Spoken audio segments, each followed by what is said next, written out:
Hello दोस्तों, Ram Ram and welcome to the Almaty Kazakhstan. Kazakhstan देश का सबसे खूबसूरत और सबसे मॉडर्न शहर। एक ऐसा शहर जहाँ चौड़ी चौड़ी सड़कें हैं, साफ़ सफाई है, स्नो कैप्ड माउंटेन का ब्रिक टेकिंग व्यू है और लोगों की एक अलग ही लाइफ और वाइब है जो यहाँ देखने को मिलती है। 15-20 सेकंड में यहाँ की सारी डिटेल बताना मेरे लिए पॉसिबल नहीं है। सबसे पहले मैं आपको कुछ वो मोमेंट्स दिखा रहा हूँ जो मैंने शूट किए थे दिल्ली से उड़ान भरते टाइम, और मैं आपको पिछले व्लॉग में दिखा नहीं पाया। जैसे ही हम दिल्ली से उड़ान भरने के बाद जब हमारी फ़्लाइट बादलों के ऊपर पहुंची तो नीचे सिर्फ एक वाइट फ्लफ़ी क्लाउड ब्लैंकेट था, एक बादलों की चादर थी और ऊपर से बिल्कुल नीला आसमान और चमचमाता हुआ सूर्य भगवान, मानो ऐसे कि किसी दूसरी दुनिया में पहुंच गए हो। और फिर कुछ ही घंटों बाद जैसे ही क्लाउड थोड़े क्लियर हुए, नीचे से अलमाटी सिटी पहली बार दिखाई दिया। ऊपर से ये सिटी बिल्कुल एक परफेक्ट ग्रिड और ग्रीन पैचेस के साथ बहुत ही अल्टीमेट लग रही थी।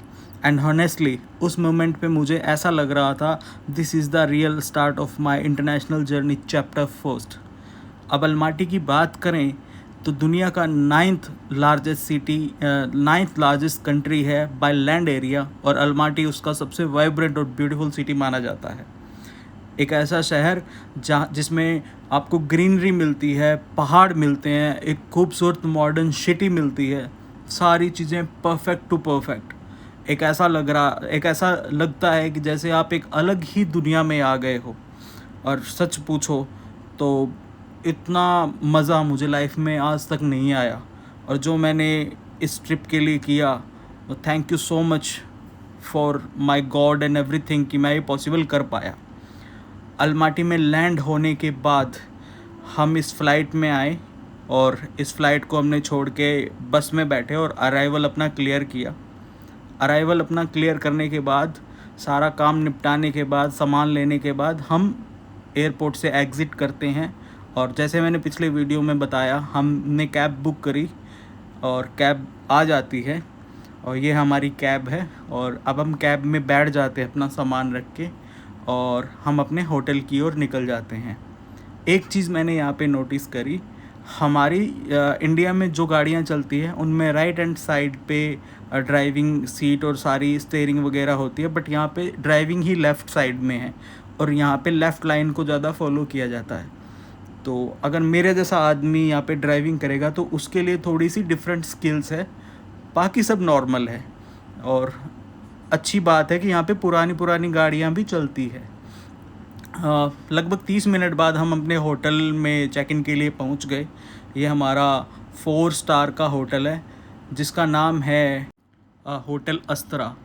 और this is the 4 star property located by in the centre, और जिसकी रूम कॉस्ट लगभग मुझे 9500 रुपये INR इंडियन करेंसी में पड़ी एक नाइट की। और मैंने इसको 4 नाइट्स के लिए बुक किया, जिसमें ब्रेकफास्ट भी इंक्लूड है, which is the actually a good deal for this location. एक चीज़ और नोटिस करी, यहाँ के जितने भी डोर खुलते हैं वो बाहर की साइड खुलते हैं। मैं आपको है ना फटाफट अपना रूम टूर देता हूँ। ये हमारा रूम है कुछ इस तरह, वार्डरूम्स वगैरह है, मिरर भी दे रखा है, ये वॉशरूम है, एंड शावर का थोड़ा अलग एरिया है। उसके बाद ये देखो, मैं खुद आपको दिख रहा हूँ, डबल बेड है, लाइक एक बेसिक रूम है। और यहाँ पे ना फ़ैन वो छत वाले नहीं होते किसी भी होटल में, जहाँ तक मैंने देखे हैं 2-4 होटल। थोड़ा सा बैल्कनी का व्यू है, कुछ व्यू ज़्यादा ख़ास नहीं है। लॉकर दे रखा है, मिनी फ्रिज दे रखा है, बाकी जो बेसिक्स चीज़ें हैं वो दे रखी हैं। बट यहाँ के वॉशरूम में है ना जेट स्प्रे नहीं होती हैं मोस्टली। मैंने जितने भी अभी कुछ 2-3 मैंने होटल पहले विज़िट किए, जेट स्प्रे किसी में भी नहीं है। सब में बस रोलिंग पेपर यूज़ करने का टेक्निक है यहाँ पे, तो वो थोड़ा सा अपने लिए ऑकवर्ड हो जाता है। बाकी सब ठीक है। और एक जो सॉकेट है वो राउंड वाले आते हैं, तो मेरे को अपने फ़ोन चार्जिंग के लिए थोड़ा अलग करना पड़ेगा, और वो अपन जब अब जाएंगे तो मैं परचेज कर लूँगा सॉकेट्स, आगे कनेक्टर वगैरह कुछ भी। 2 घंटे रेस्ट किया मैंने, आराम से रिलैक्स हुआ। उसके बाद मैंने चेंज किया, और चेंज करने के बाद में मैंने अपनी प्रिपरेशन करी कि मेरे को अभी क्या करना है। एक्चुअली मेरे पास यूएस डॉलर हैं, जो कज़ाक टेंगे थे वो मेरे होटल बुकिंग वगैरह में चले गए। और मेरे पास जो यूएस डॉलर है उन्हें मुझे कज़ाक टेंगे में कन्वर्ट करना था। तो मुझे होटल स्टाफ ने बताया कि near by he exchange centre है। तो मैं रेडी होके निकल पड़ा होटल से, और मैंने डिसाइड किया कि मैं वॉक के साथ ही जाऊंगा, वॉक कर लूँगा, वो बेटर रहेगा, और इसी बहाने मैं सिटी को थोड़ा कॉस्टली फील करने का भी मौका मिल जाएगा। वॉकिंग के दौरान मैंने एक चीज़ नोटिस करी। पहली बात तो ये है कि जो एरिया था, जो स्ट्रीट का एरिया था, वो सुपर क्लीन था। ऑलमोस्ट ज़ीरो अननेसेसरी हुकिंग सबसे पहले, and very relaxing lifestyle vibe. और जो लोग हैं यहाँ पे वो बहुत ही काम है और अपनी लाइफ को ना तरीके से एंजॉय करते हैं। कोई फालतू की चिंगपिंग वो नहीं है, गाड़ियाँ एक लाइन में लगी हुई, चीज़ें परफेक्ट, कोई रोड पे गंदगी नहीं। अगर यहाँ पे ना मोस्टली लोग स्मोक करते हैं, वो भी जहाँ पे स्मोकिंग के उनके बने हुए होते हैं, एस्ट्रे वगैरह होते हैं, उसी में ही परफेक्शन से अपनी प्रॉपर चीज़ें थ्रो करते हैं डस्टबिन में। अपनी तरह नहीं है कि ऐसे ही चलते फिरते कुछ भी फेंक दिया, थूक दिया। ये चीज़ें मेरे को काफ़ी मज़ेदार लगी, और मेरे को एक पॉजिटिव वाइब आई कि ये हमारे देश में भी होना चाहिए। और ऐसे ही वो करते करते मैंने देखा छोटे कैफ़ेज़ हैं, मॉडर्न सैलून्स हैं, ब्यूटीफुल आर्किटेक्ट है पूरे अलमाटी का, जो काफ़ी है ना इंटरेस्टिंग लग रहा था। और ऐसे ही बस चलते चलते मैं देखने लग गया कि नियर बाय में मनी एक्सचेंजर है वो कहाँ पे है। बेसिकली यहाँ पे ना दो लैंग्वेज चलती है, कज़ाक जो यहाँ के लोकल्स ज़्यादा बोलते हैं, और दूसरी यहाँ पे रशियन चलती है। तो आपको है ना गूगल ट्रांसलेटर आपके पास होना चाहिए, जिससे आप सारी चीज़ें ईज़िली कन्वे कर सकते हो। थोड़ी देर वॉक करने के बाद मैं होटल के सामने से गया तो मुझे एक ह्यूज हॉर्स राइडर का स्टैचू दिखा, और उसके पीछे है अलमाटी का ओल्ड रेलवे स्टेशन, जो इस सिटी के काफ़ी हिस्टोरिकल रूट्स को दिखाता है। और यहाँ की वाइब भी थोड़ी डिफरेंट थी। और सबसे ज़्यादा जो यहाँ पे ना क्राउड आता है ना, इंडियन नहीं आते इतने, इंडियन, पाकिस्तानी, बांग्लादेशी, ये लिमिटेड आते हैं क्राउड, बट लिमिटेड होता है। सबसे ज़्यादा क्योंकि ये रशिया के नियर बाय है, तो रशियन ही लैंग्वेज यहाँ पे प्रेफर करते हैं लोग। तो रशियन लोग है ना काफ़ी ज़्यादा आते हैं, क्योंकि मैंने जितने भी होटल में स्टाफ को ऑब्ज़र्व किया सब रशियन थे। और यहाँ पे ना मेरे को 50-50 लगा, 50% लोग कज़ाक के होंगे, 50% लोग रशिया के होंगे। और फाइनली चलते चलते मैं एक्सचेंज सेंटर में भी आ गया, and I exchanged 150 USD dollar and get around 80 to 80,000 Kazakh tenge. ये मेरे को वहाँ पे इन्होंने करेंसी दी, जो है मैंने अपनी कैलकुलेशन के अकॉर्डिंग मेरे को लगा कि ठीक एक्सचेंज मिल रहा है, और मैंने ले लिया।